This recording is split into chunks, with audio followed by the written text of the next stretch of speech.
ఆరోగ్య కార్యకర్తల కోసం పాలిచ్చే పద్ధతులు.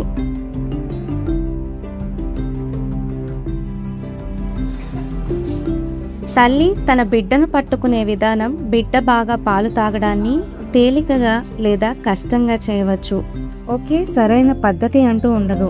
తల్లికి సౌకర్యంగా ఉంటూ బిడ్డ నోట్లోకి నిప్పులు లోతుగా వెళ్లే పద్ధతిని ప్రయత్నించమని ప్రోత్సహించండి. ఇది బిడ్డకు ఎక్కువ పాలు అందేలా చేస్తుంది. ఈ వీడియో తల్లిపాలు పట్టే ఏ పద్ధతిలోనైనా ముఖ్యమైన ప్రాథమిక అంశాలను వివరిస్తుంది. ఆ తరువాత చాలామంది తల్లులకు మరియు బిడ్డలకు బాగా ఉపయోగపడిన కొన్ని సాధారణ పద్ధతులను చూపిస్తుంది. బిడ్డను దగ్గరగా పట్టుకొని తల్లి వైపు చూసేలా శరీరం ఒక లైన్లో ఉండేలా పట్టుకుంటే బిడ్డ చాలా సులభంగా పాలు తాగుతాడు.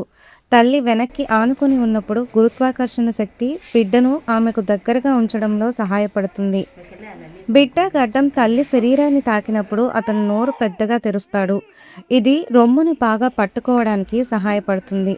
నిటారుగా కూర్చున్న పద్ధతిలో తల్లి బిడ్డకు పాలు తాగడంలో మరింత కీలక పాత్ర పోషిస్తుంది. ఆమె బిడ్డను తన దగ్గరకు తీసుకుని తన శరీరాన్ని తాకేలా దగ్గరగా పట్టుకుంటుంది. బిడ్డ తల నేరుగా రొమ్ము వైపు ఉండాలి మరియు అతని ముక్కు నిప్పుల్ ఎదురుగా ఉండాలి. బిడ్డ నోరు పెద్దగా తెరిచినప్పుడు తల్లి అతన్ని రొమ్ము దగ్గరికి తీసుకువస్తుంది. బిడ్డ సులభంగా మింగేందుకు అతని మెడ నేరుగా ఉండాలి, వంకరగా కాకూడదు. చెవి, భుజం, నడుము ఒకే లైన్లో ఉండాలి. బిడ్డను దగ్గరగా పెట్టుకోవడం అతనికి భద్రతా భావన ఇస్తుంది మరియు పాలు తాగడంపై బిడ్డ స్వయంగా దృష్టి పెట్టేలా చేస్తుంది. నిటారుగా కూర్చునే పద్ధతిలో సరిగ్గా కూర్చునే విధానం చాలా ముఖ్యం. పాదాల కింద ఒక చిన్న బల్ల ఏదైనా ఉంచుకొని నిటారుగా కూర్చుంటే తల్లికి మరింత సౌకర్యంగా ఉంటుంది. బిడ్డ చెయ్యి తల్లి మరియు బిడ్డ మధ్యలో ఉంటే దాన్ని కిందకు జరపడం వలన తల్లి మరియు బిడ్డ దగ్గరదనాన్ని కొనసాగిస్తుంది. ఇప్పుడు తల్లి ప్రయత్నించగలిగే కొన్ని సాధారణ పాలిచ్చే పద్ధతులను చూపిస్తాము. ఈ వెనక్కి ఆనుకునే పద్ధతిని పుట్టినప్పటి నుంచే ఉపయోగించవచ్చు. తల్లి వెనక్కి వాలి కూర్చుంటుంది. బిడ్డతో కళ్ళలోకి చూడగలిగేంత నిటారుగా ఉండి బిడ్డ శరీరం మొత్తం ఆమెకు భద్రంగా ఆనుకునేలా ఉంటుంది. తల్లి ఛాతీ బిడ్డకు ప్రత్యేక సౌకర్య ప్రాంతం, ముఖ్యంగా చర్మానికి చర్మం తగిలేలా పట్టుకున్నప్పుడు. ఈ దగ్గరదనం బిడ్డను ప్రశాంతపరుస్తుంది మరియు పాలు తాగే సహజ స్వభావాన్ని ప్రేరేపిస్తుంది. చాలాసార్లు బిడ్డ స్వయంగా నిప్పులను కనుక్కుంటాడు, అయితే తల్లి సహాయం చేయడం కూడా మంచిదే.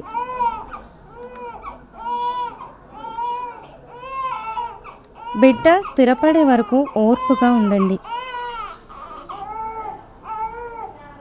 అతను నిప్పులను కనుక్కొని పట్టుకోవడానికి కొన్ని నిమిషాలు పట్టవచ్చు.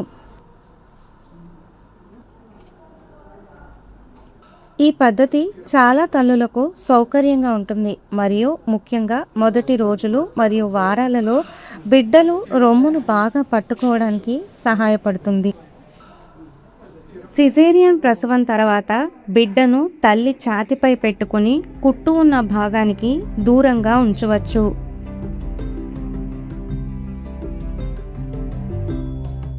తరువాతి పద్ధతిని సాధారణంగా క్రాస్ క్రేడిల్ హోల్డ్ అని అంటారు.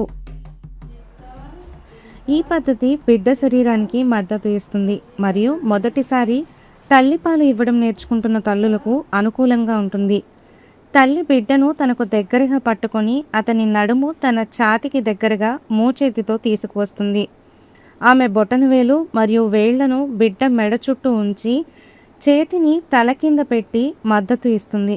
బిడ్డ బరువు ఆమె మోచేయి ముందు భాగంపై ఆధారపడి ఉంటుంది. అతని ముక్కు నిప్పుల్కి ఎదురుగా ఉంటుంది.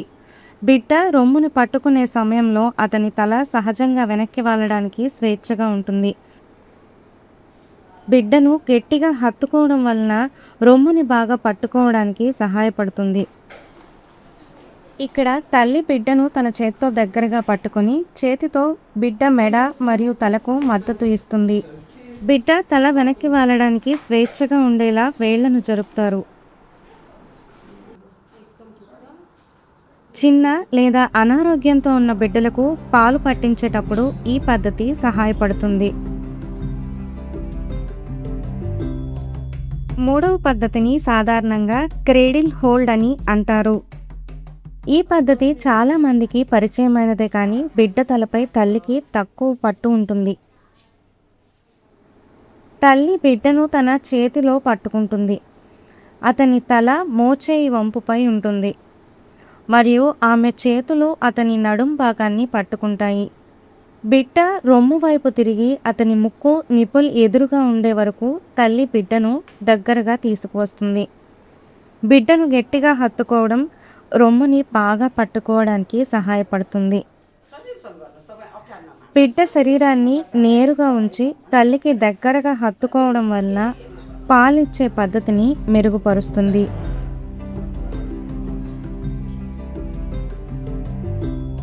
తరువాత అండర్ ఆర్మ్ హోల్డ్ పద్ధతి వస్తుంది. ఈ స్థితిలో బిడ్డకు మంచి మద్దతు ఉంటుంది మరియు సులభంగా ఉండవచ్చు. తల్లి బొటనవేలు మరియు వేళ్ళు బిడ్డ మెడ చుట్టూ ఉండి అతని తలకు మద్దతు ఇస్తాయి.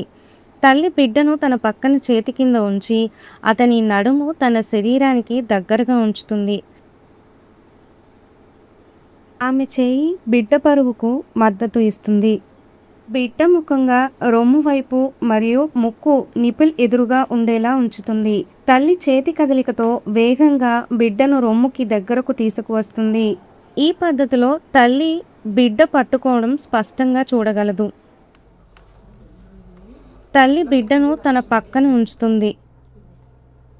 బిడ్డ కింద దుప్పటి లేదా దిండు ఉంచితే మరింత సౌకర్యంగా ఉంటుంది. బిడ్డ కాళ్లను కొంచెం వెనక్కి ఉంచడం రొమ్ముని బాగా పట్టుకోవడానికి సహాయపడుతుంది. పెద్ద రొమ్ములు ఉన్న తల్లులకు, సిజేరియన్ తర్వాత లేదా రొమ్మును బాగా పట్టుకోలేని బిడ్డలకు ఈ పద్ధతి సహాయకరంగా ఉంటుంది.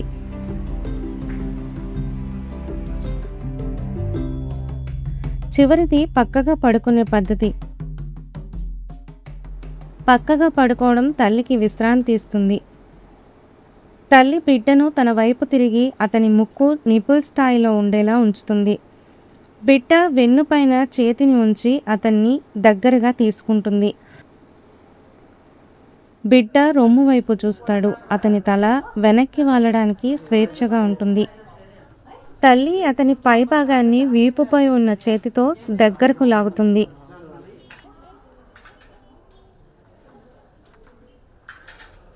ఈ పద్ధతి ప్రసవం తర్వాత వెంటనే, రాత్రి వేళల్లో మరియు సిజేరియన్ తర్వాత చాలా ఉపయోగపడుతుంది. కవలలను పట్టుకోవడానికి ఇవి కొన్ని పద్ధతులు. బిడ్డలను సరిగ్గా పట్టుకోవడానికి దిండ్లు ఉపయోగపడతాయి.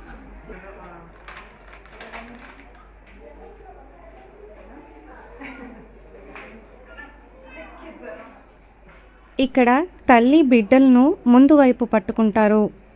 ఈ పొజిషన్లో తల్లి బిడ్డ తలను పట్టుకుంటుంది మరియు బిడ్డ కాళ్ళు ఆమె వెనక వైపుకు ఉంటాయి.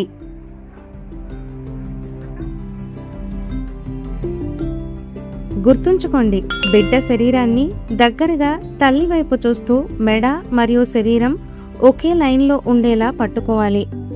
ఒక మంచి పద్ధతి తల్లికి సుఖంగా ఉంటుంది మరియు బిడ్డ రొమ్ముని బాగా పట్టుకొని సమర్థవంతంగా పాలు తాగడానికి సహాయపడుతుంది. బిడ్డను రొమ్ముకి తీసుకునేటప్పుడు అతని ముక్కు నిపుల్కి ఎదురుగా ఉండేలా ఉంచండి.